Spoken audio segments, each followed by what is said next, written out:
sedikit berbeda di video kali ini karena gue akan membahas tentang kecurangan di sistem plasma cupang yang menghebohkan dunia maya. Sebelum lanjut ke permasalahannya, gue akan sedikit menjelaskan apa itu sistem plasma cupang.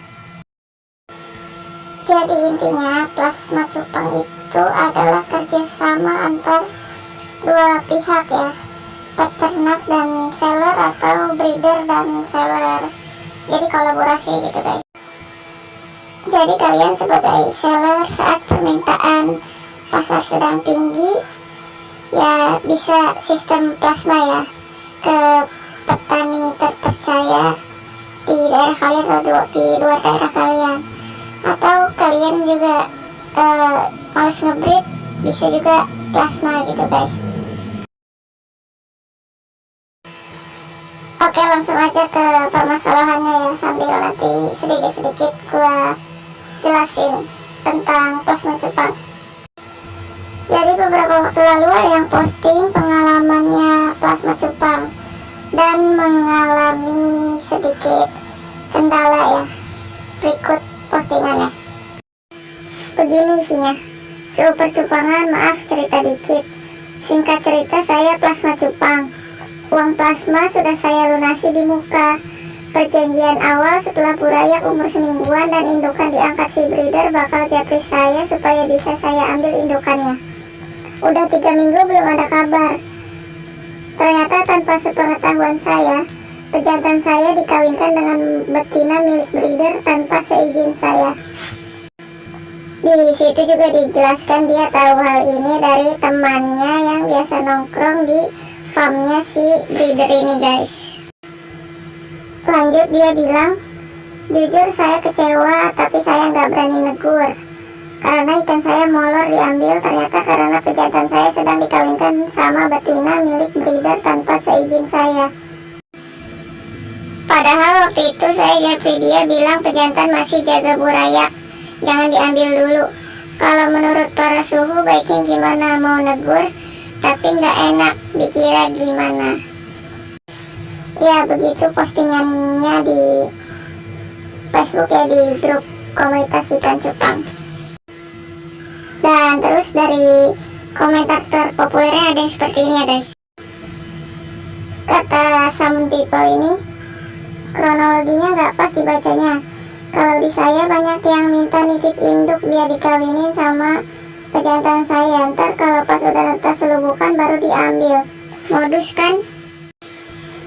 Pakan induk mereka nebeng, pakan burayak nebeng, pejantan nebeng, perawatan nebeng, air nebeng, ketapang nebeng. Modus hasil panen mereka angkut semua, modus lagi. Begitu katanya guys.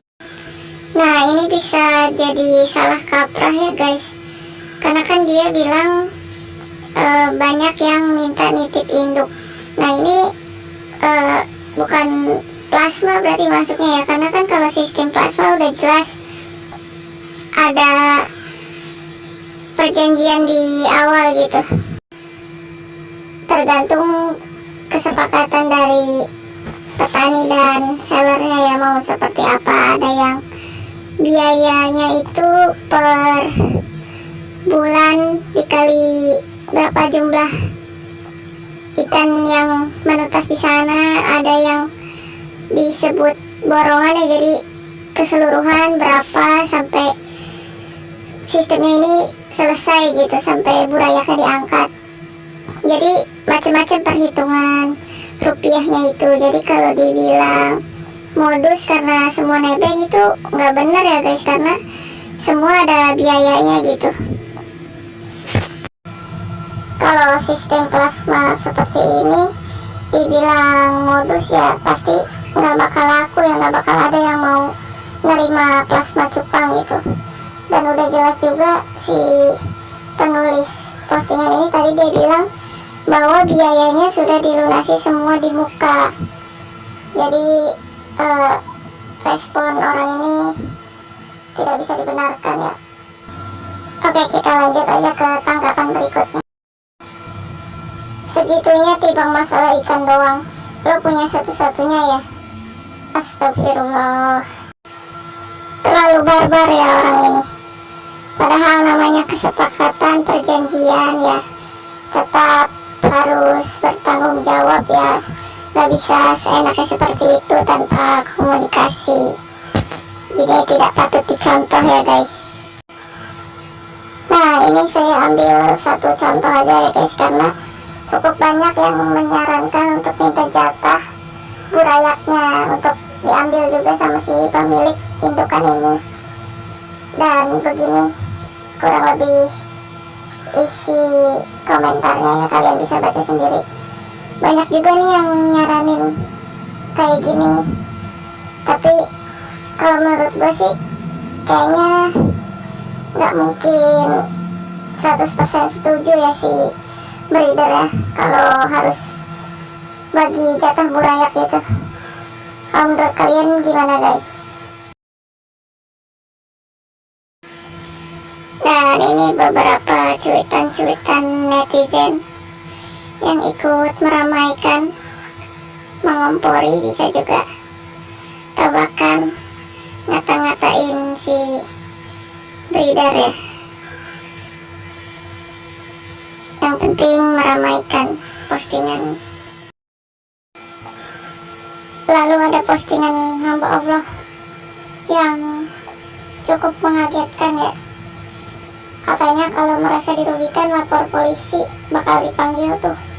Waduh, serem juga ya kalau sampai dibawa ke polisi, pasti jadi kisah viral ini guys. Kalau menurut kalian, apa perlu sampai bawa-bawa polisi untuk kasus seperti ini guys? Dan apapun permasalahannya tetap promosi ya guys. Ini yang selalu ditemukan di tiap-tiap postingan curhatan ya. Pasti tetap ada yang promosi ya. Gak apa-apa guys, gak ada salahnya. Siapa tahu ada rezekinya di situ. Amin. Oke, dari komentar-komentar yang barbar kita beralih ke yang lebih positif. Ini ada komentar dari someone people, katanya ambil ikannya dan uangnya, bilang buat anda aja, orang seperti itu udah gak amanah dan tidak baik diajak berbisnis. Ikhlasin uangnya, insya Allah diganti lebih sama Allah kalau ente ikhlas, amin. Komentar ini pasti bikin si penulis jadi lebih legowo ya menghadapi permasalahannya. Jadi hadapi aja dengan kepala dingin, biar semuanya tetap baik-baik saja. Dan ada lagi yang berkomentar, yang penting sehat aja, pasti kembalikan nanti. Nah itu lebih sabar lagi ya berarti orangnya. Jadi dia ikhlas menerima perlakuan breeder yang tidak jujur. Jadi tetap ambil baiknya dan buang buruknya ya. Tetap petik hikmah di balik semua kejadian yang menimpa. Dan mungkin dari tadi banyak yang bertanya-tanya ya, siapa nama breedernya, siapa petaninya. Dan ini juga ada yang nanya ya di postingannya. Nah ini dia, share dong siapa petaninya biar enak. Maksudnya biar enak apa nih? Karena dari setiap kasus-kasus yang gue lihat jarang ya yang di-share siapa pelakunya gitu. Apalagi orangnya yang masih bisa diajak berdiskusi dan masih mau bertanggung jawab. Kecuali sih yang lari dari tanggung jawabnya ya, nggak mau bertanggung jawab itu biasanya baru dikasih tahu nama itunya siapa pelakunya. Tapi karena si penulis nggak banyak merespon, jadi ada yang mencuit seperti ini ya. Kerjasama yang nggak diawasi itu susah, modalnya harus saling percaya. Kalau nggak bisa dipercaya, bukan mustahil waktu panen disortirin dulu sama dia. Awalnya bijak banget ya, tapi ujung-ujungnya malah suzon. Nggak boleh itu guys, harus tetap positive thinking. Karena masa iya orang hilaf sampai berkali-kali. Kalau sampai berkali-kali itu namanya hobi guys, bukan hilaf. dari semua komentar yang ada, mungkin ini yang paling mewakili perasaan si penulis ya. Katanya cuma nggak terima doang tapi sakit hati. Ya sesuai yang dia tulis tadi ya, dia mau negur tapi bingung gitu. Ya mungkin dia fine-fine aja, tapi karena caranya yang salah, karena nggak komunikasi dan berbohong, makanya dia kecewa guys. Jadi semoga tetap fine-fine aja ke depannya, bisa selesai dengan damai ya, dan semoga tidak terulang lagi kejadian seperti ini. Buat kalian yang mau plasma cupang, bisa pilih-pilih petani yang terpercaya ya, biar tidak terjadi lagi hal seperti ini.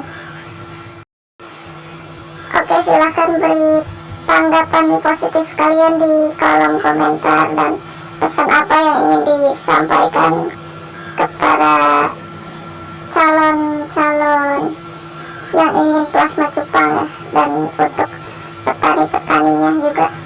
Terima kasih sudah menonton, sampai ketemu di video selanjutnya.